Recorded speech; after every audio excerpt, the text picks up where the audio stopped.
E você, Yara, como que, assim, você iniciou? Como que começou essa questão, assim, na parte dos investimentos? Vamos lá. Foi uma trajetória e tanto. Demorou um pouquinho para eu conhecer a Bolsa de Valores de fato. Eu iniciei, na verdade, foi uma virada de chave. Eu digo assim, que o investimento entrou na minha vida como uma virada de chave quando eu percebi que só de você ter dinheiro, você conseguiria fazer dinheiro. E eu comecei a dar relevância para cada centavo. E as pessoas não dão tanto valor àquele R$ 1, R$ 10. E quando você presta atenção que isso, ao longo prazo, faz uma diferença enorme. Então, quando eu tinha 16 anos, eu já trabalhava e um rapaz entrou na loja onde eu trabalhava e perguntou se eu comprava um cheque. Eu falei, acho que é isso de comprar cheque? Me explica melhor. Não, eu tenho um cheque de R$ 500, que é para daqui 30 dias e eu não tenho condição de segurar para daqui 30 dias. Você não compra por R$ 450? Eu falei, gostei. Naquela época, eu ganhava por semana. Eu ganhava R$ 150 por semana. E alguém vir e me oferecer R$ 50 correspondia a 2 dias de trabalho meu. Eu falei, que sensacional! É só eu ter quinhentão que eu ganho 2 dias. Então, eu estou vendendo o meu tempo aqui. Eu não posso, eu tenho que otimizar essa venda de tempo, né? Então, se eu tiver R$ 500, eu já ganho 50. São 2 dias do meu trabalho. Se eu tiver 2.000, eu já vou ganhar 6 dias. E daí foi assim que eu iniciei dando valor ao meu tempo, né? Eu falei, o que eu posso fazer para trabalhar menos ou ter 2 frentes ganhando dinheiro por mim? Então, foi assim que eu iniciei. E daí eu comecei a fazer isso. Iniciei a faculdade daí quando eu tinha 17 anos. E a primeira palestra que você eu tive... estudou, Yara? Eu fiz administração de empresa e engenharia civil. Mas fiz primeiro administração de empresa aqui na FECEI, aqui em Apucarana. E daí, na primeira semana de aula, a gente recebeu vários especialistas falando de temas voltados à administração, contabilidade, economia, enfim, no segmento de administração. E eu tive a sorte de ter essa palestra sobre investimento de uma pessoa que trabalhava no balcão da Bolsa, que já tinha tido a experiência de quebrar, de reinvestir, de reerguer, e era uma pessoa bem-sucedida até então. E a gente trocou telefones e ele foi, não me recordo o nome dele, ele foi a primeira pessoa assim que deu o pontapé para acender a minha curiosidade e entender melhor que eu posso me tornar sócia de qualquer empresa. Eu posso me tornar sócia, dona, né? E ganhar os dividendos, a distribuição de lucro de qualquer empresa. E daí eu dei sequência, comecei a pesquisar bastante. Depois tinha o Antônio Henrique, que era de Jandaia, que hoje ele já está em Harvard, desenvolveu um robô super inteligente. Ó, que legal. E ele também investia, Antônio Henrique de Anin, ele é muito inteligente. E ele foi a segunda pessoa a me ajudar, porque antes era muito difícil você ter acesso à informação, né? Hoje em dia você esbarra em notícia, né? Em propaganda. Clique aqui e invista com 1 minuto. Naquela época, justamente. 1 minuto você não fazia nada. Era bem complicado, inclusive nem Não tinha... tinha muita informação e também não tinha muitas plataformas para isso, né? Não tinha plataforma mas já nenhuma. era tudo online, eu acho, né? Não era, você tinha que fazer investimento no banco. Então, você Entendi. obrigatoriamente tinha que passar por um banco. Não tinha essas corretoras terceirizadas, sim. né? Igual XP, Clear, Rico, Modal Mais, como a gente vê hoje, né? Antes, a gente tinha que ter acesso ao home broker dentro do banco. Então, não era uma coisa muito fácil, que se, assim, alguém não pegasse na sua mão e não falasse... Vem aqui que eu vou te ajudar. Claro que dependia do esforço da pessoa, né? Mas se não tivesse alguém para te ajudar, era muito difícil você obter informação. Naquela época, a internet, você imagina, eu comecei tem 11 anos atrás. Então, até a internet já era algo assim que a gente não tinha no celular, não tinha aplicativo no celular.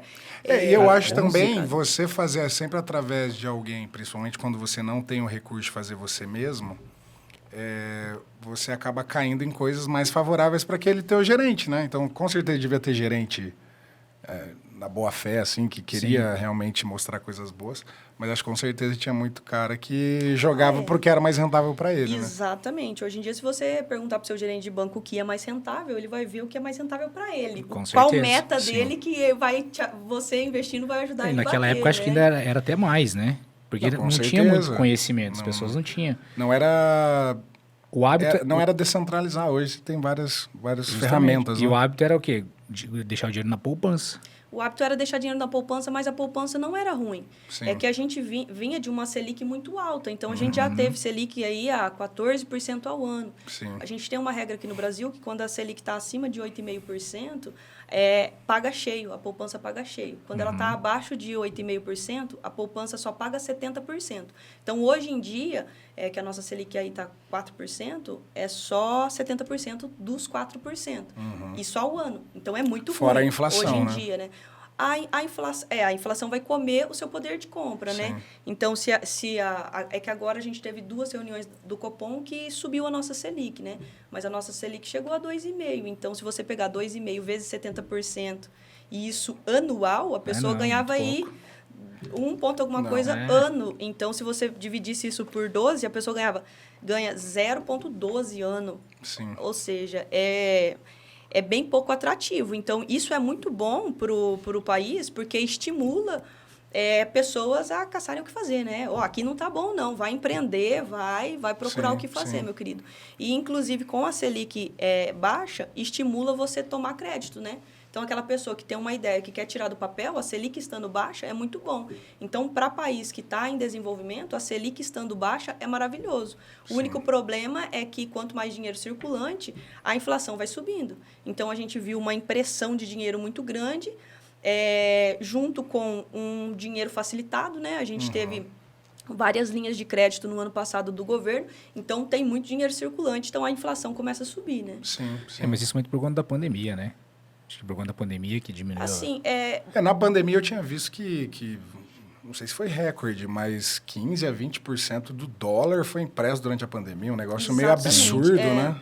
Foi bem absurdo. Essa prática já é comum, né? Não é por causa da pandemia que imprime-se dinheiro. Eu acho por isso que as criptos estão bem, né? Estão ficando cada vez mais com as orelhas em pé, porque não tem ninguém que vai ali... Dependendo da cripto, óbvio, dependendo né? da cripto, mas não tem um país que vai lá e imprime... Exatamente, é descentralizado, né? Foi por isso que o Bitcoin ganhou tanta força, né? Que ele tem um supply definido, ou seja, ele só vai poder ter 21 milhões e ninguém vai conseguir imprimir mais Bitcoin, fazer novos protocolos. Então, não tem como. Diferente da moeda fiduciária, né? A moeda fiduciária, ela não tem lastro em nada. A gente vê aí que, desde 1971, o dólar foi a última moeda a perder o lastro. Antes, o dólar era lastreado e pareado ao ouro. Então, no Acordo de Bretton Woods, lá em 1944, o dólar passou a ser a moeda mundial porque ele tinha lastro em ouro. Então, vários países deixaram a sua reserva de ouro com os Estados Unidos porque era muito seguro. Eu vou pegar dólar, mas o meu ouro está lá guardadinho. A partir do momento que eu quiser meu ouro de volta, eu devolvo o dólar. Só que em 1971, com algumas denúncias já do FMI, o presidente da época, que era o Nixon, ele estava imprimindo mais dólar do que ele tinha de reserva de ouro. E ele já falou, é verdade, agora vocês que lutem e é isso aí mesmo. E daí foi aquela passagem que a gente estudou na história, né? A corrida ao ouro americano, que foi onde países encheram navios de dólar e foram lá para os Estados Unidos buscar o seu dólar, porque hoje em dia o dólar nada mais é do que um papel verdinho que pode ser impresso a qualquer momento e fazendo com que a população empobreça, né? A partir do momento que liga a impressora, você fica mais pobre. Aí você conheceu o professor... daí o professor, Antônio Henrique né? me ajudou. O palestrante lá? Ele não era professor, não. Ele era investidor. Mas você começou já na Bolsa? Eu comecei na Bolsa. Eu comecei direto na Bolsa. E daí comprei minhas ações. E você trabalhava em outra coisa? Eu trabalhava na empresa do meu pai na época, né? Meu pai tinha empresa de tinta na época e eu era gerente da loja daqui de Apucarana. E daí eu estudava, minha faculdade era cedo, e eu estudava na parte da tarde. E daí no último ano de faculdade, que era 4 anos de faculdade, no último ano de faculdade eu estudava de dia, trabalhava à tarde e ia para o MBA à noite. No último ano você já pode conciliar, né? Então, eu fiz 2 anos de MBA executivo, de gestão empresarial e empreendedorismo. E lá foi outra virada de chave. Foi lá onde que eu conheci meu primeiro sócio da construtora.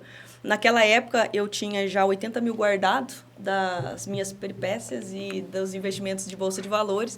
Então, eu já tinha 80 mil guardado. E o Emílio Constantino, que foi meu primeiro sócio, ele falando de construção de casa, que minha vida estava acelerada e tudo mais.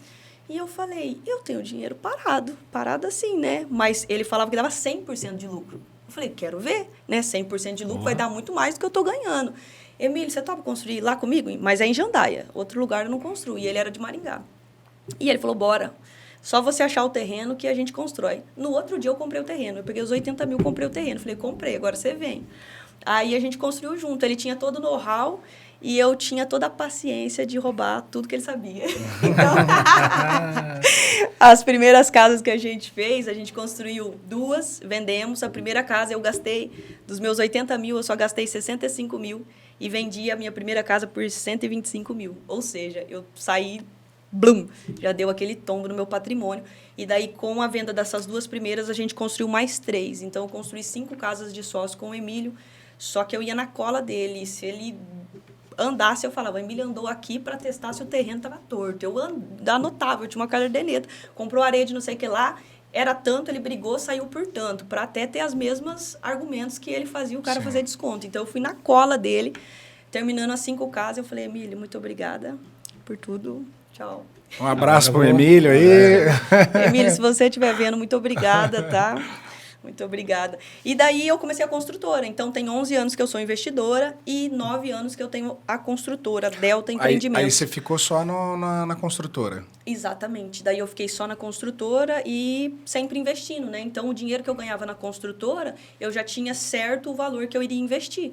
E o investimento, gente, é algo que, assim, é muito pouco no começo. A média de ganho é 1%, já contando com a valorização da ação e com os dividendos. Então, parece que não anda. Parece que o negócio não vai. Sim. Você coloca e não vai. Mas uma hora a balança começa a entortar e você já começa... Antes você só coloca, chega numa hora que você já consegue retirar. Hoje em dia, eu já consigo viver dos meus dividendos, né? Hoje em dia, eu já consigo abandonar tudo e falar assim, agora eu vou colher os frutos de 10 anos de abrir mão de muita coisa. Então, para você investir, eu sempre falo, é um sacrifício que você faz, mas é um sacrifício de propósito. E se você não fizer isso, a vida vai te cobrar lá para frente. Então, você vai ter que ficar trabalhando com 50, 60 anos, porque a vida está te cobrando. Então, eu preferi fazer o sacrifício, porque eu queria fazer o sacrifício, pensando no meu benefício.